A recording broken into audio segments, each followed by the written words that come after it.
Hi, I'm Tom Selzer from Livewire Markets, and joining me today is Joel Fleming from Yarra Capital Management, Portfolio Manager of the UBS Microcap Fund. Joel, thanks for joining us. Thanks, Tom. You're off the back of a bit of a bumpy year for Australian microcaps. Can you see the sector maintaining that momentum in 2026? Yeah, so, you've got to remember the years leading up to that were pretty tough. More broadly, you really had to pick some very, very good stocks to perform well. You had liquidity flowing out of the sector, you had, interest rates going up, every kind of thing that could occur which is bad for smaller, perceived more risky stocks happened. What I think is happening out there in the market is that liquidity is starting to come back down. People are prepared to look a little bit further down to drive some of those gains. Your valuations look pretty interesting at the moment. You've got really good growth profiles in a lot of cases, and you've got valuations that don't look utterly, ridiculous when compared to that forward growth profile. So that's a pretty good start, and the liquidity coming back is obviously interesting. We've got a lot of capital markets activity. We're starting to see some IPOs.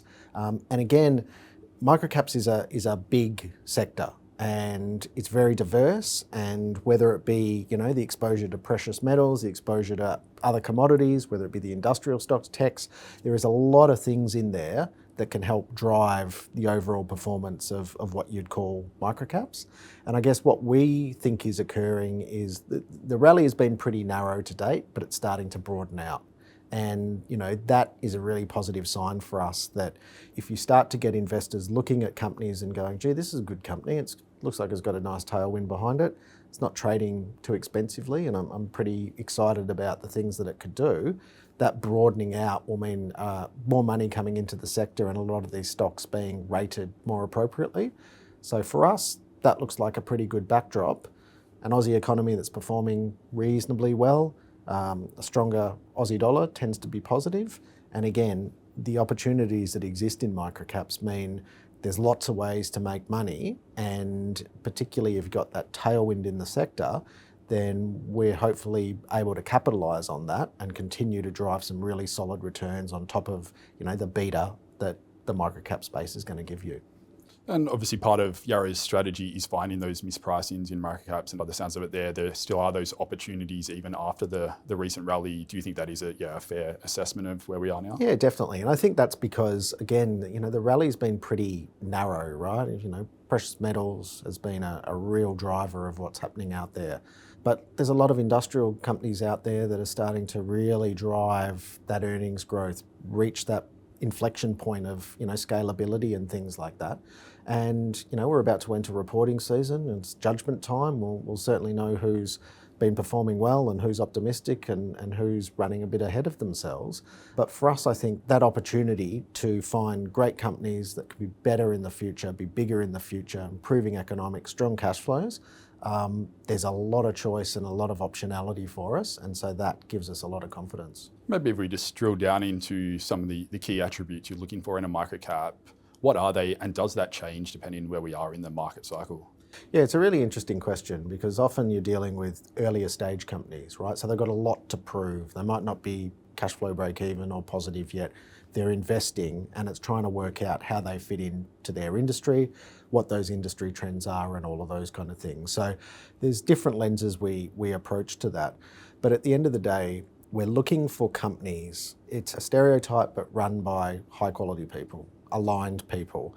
And something that I'm always focused on is not about the next 5 seconds and making sure that that number's okay, but building something that's going to be better, sustainable, putting the costs in, not trying to run the business too hard at the cost of the longer term, and trying to build something that is goes on to become a really, really good company. So they're the things that we try and focus on. So good people. We want to, in a perfect world, we're looking for structural growth, right? So if we look at data centers 10 years ago, we invested in NextDC because we could see what's happening more broadly in the data center space.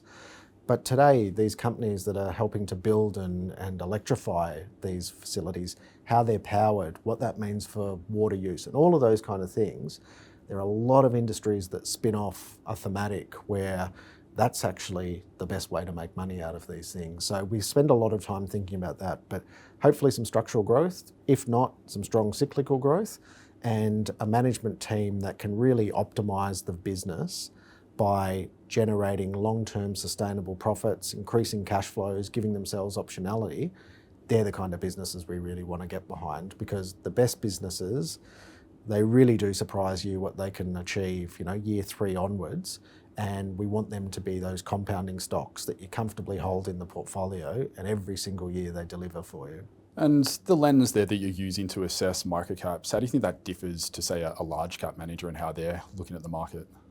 Well, large cap manager, it's a very concentrated benchmark, as we all know. So you've got your banks, you've got your resources, and, trying to work out where is moving and where you should be, that's hard, because the drivers of those individual businesses tend to be, if the iron ore price drops to $50 a tonne, it's going to impact Rio and BHP pretty similarly. Similar if something happens to the banking system.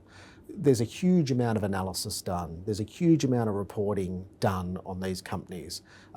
It's very hard to kind of step back and try and drive some inefficiencies, or not as easy. Where in microcaps, we can often see companies where they haven't had an institutional investor join the register yet, or they haven't had people walk through the door and start to do their due diligence and things. And that doesn't mean you cannot do that through looking at the annual reports and things. That's a really important aspect. But for us, it's the fact that you can go in and try and really understand, well, what's happening in this industry? How are you positioned? And what does the path look like here for you to actually take advantage of something that looks really, really exciting? So from that aspect, it's kind of the road less travelled. So we do a lot of our own work. We can't lean on, consensus information. But that's our competitive advantage, because we can sit there and identify these companies and say, I think that this can really take advantage of a thematic out there that we have a great level of confidence in, and the underlying economics, profitability, cash flows that this generates means the market is going to find this very attractive, or an M&A company who's looking to take over a business will equally find it attractive. So there are many ways to get paid. And just on that, I suppose, how do you define quality here in the microcap space? Again, if you're using different metrics, there's different data available to, say, a large cap manager. What are you really drilling down on? So we like to look at everything, right? So all sorts of different valuation measures. As I said, cash flow and balance sheet. At the end of the day, if you don't have that, or a level of confidence in that, then how are you going to be able to progress your strategy forward? So that's the first bit. And we want to stay away from concepts. We don't mind being early.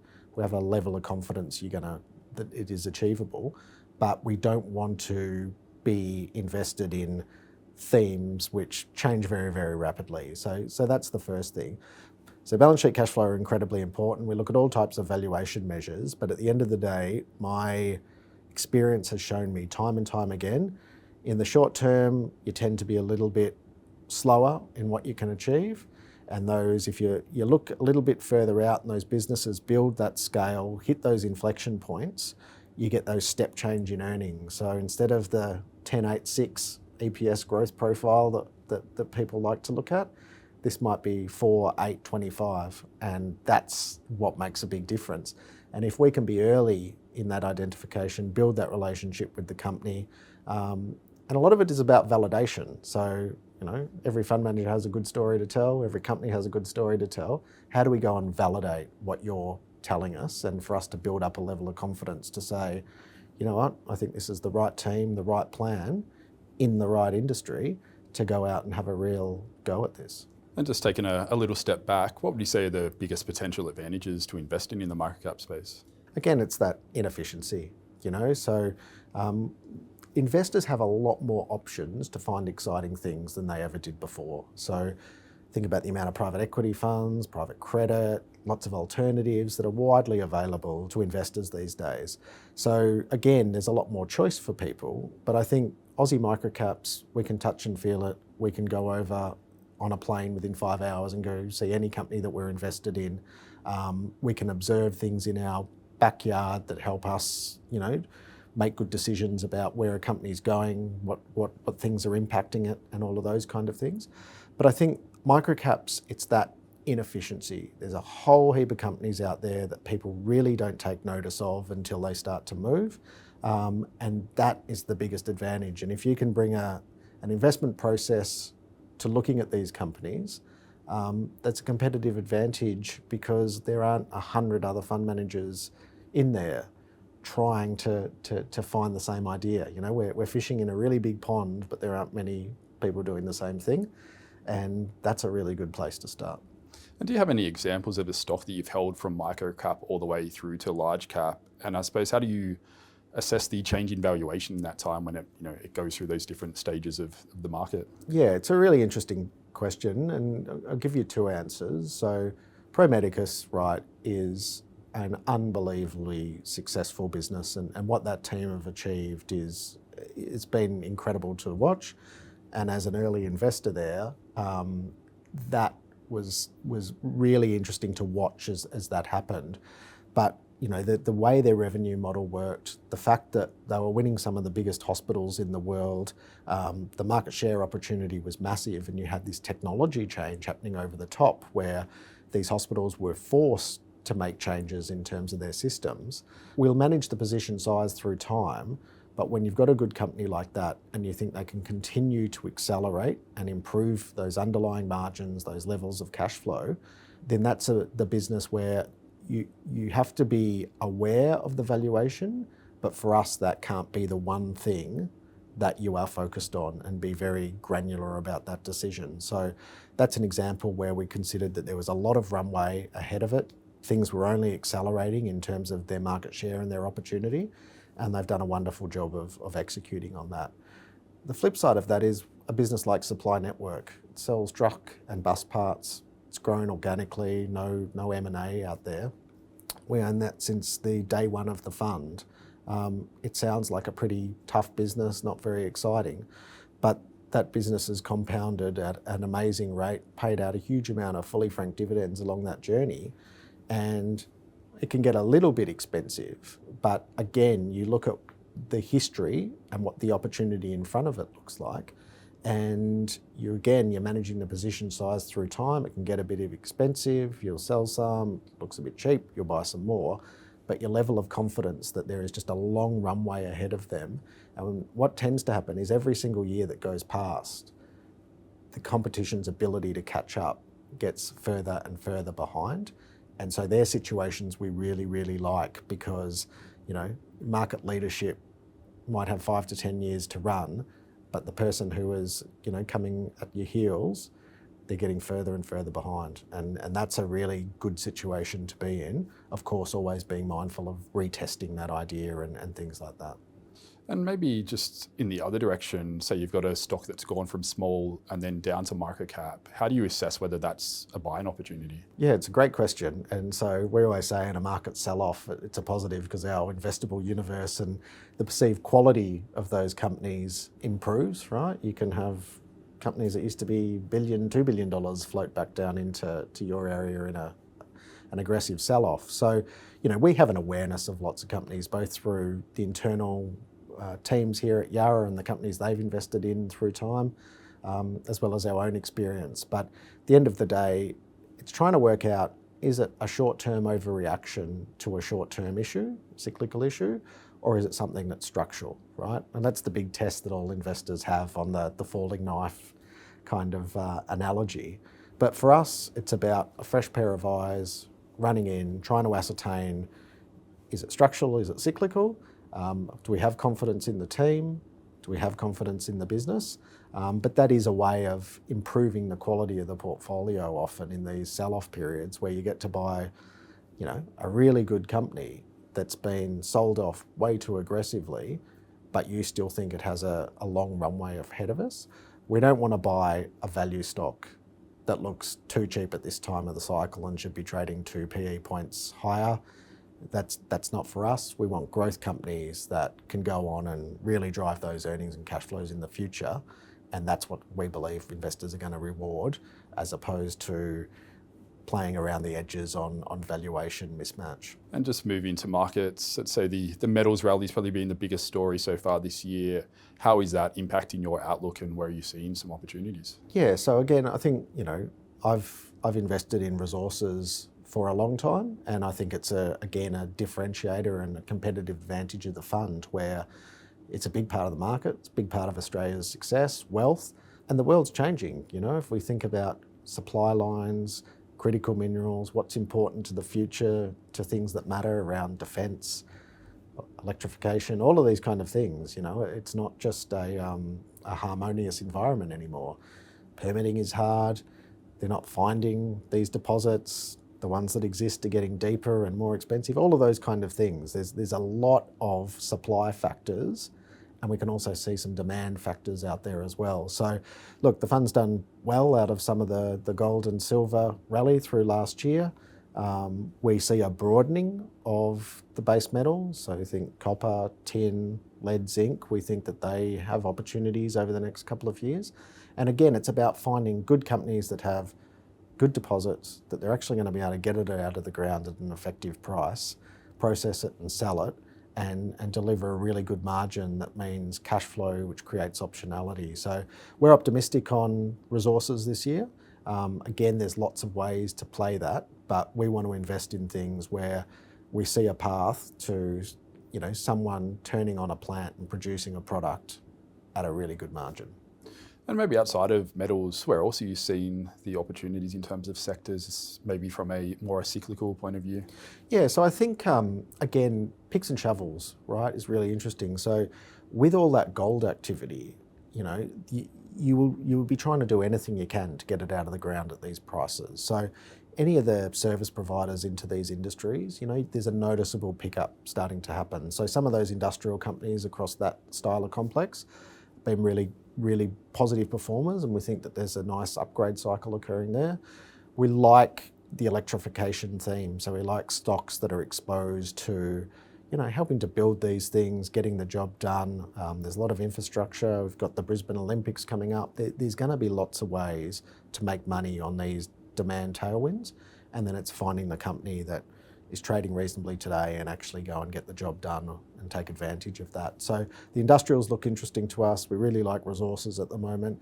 And again, within the tech space, we think there are some really, really good companies that are doing things in markets that are growing strongly. They've got a good market share, they've got a strong position, and the next couple of years should be pretty positive for them.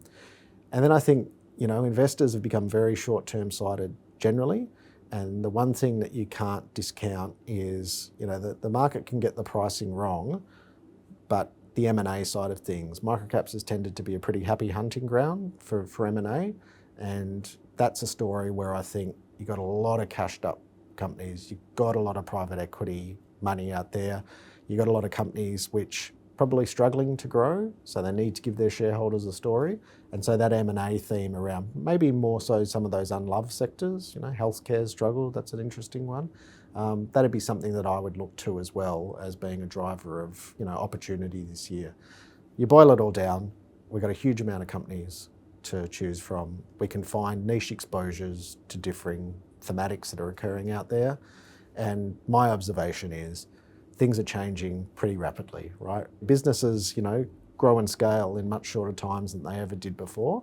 And that means that there's more opportunity, I think, for small companies to get big quickly, or for people to get really excited about a theme which hopefully is enduring and really benefit from that. And finally, what are the risks or warning signs you're potentially wary of right now? You don't want exuberance starting to come in, where things get too silly and people start to put crazy multiples on things and starting expecting miracles and factoring in the blue sky and things like that. So, the old adage about when the taxi driver's telling you about small stocks, that's often a bit of a worry. But at the end of the day, I think, there's still some runway to go in terms of valuations. I think liquidity, we can still see some more liquidity come in. You are always very paranoid about a macro event, a black swan event, something occurring really dislocates the market because, people seek liquidity wherever they can get it. But, we saw it as COVID occurred, right? Anything perceived risky or small, you get rid of it. And valuation doesn't matter at that point. So we're always aware of that. But I think at the moment, we're optimistic that the economy is not overheated and things are kind of moving along pretty well. And then it's about these small companies who can really stand out and get investors to get behind them because they think they're going to make some money. So for us at the moment, the risk is more at the macro level than it is worried about inflated valuations or some kind of event which means that the sector comes under real pressure. Joel, thanks for joining us. Thanks, Tom. Thanks for watching. Make sure to check out the YouTube channel for more great videos.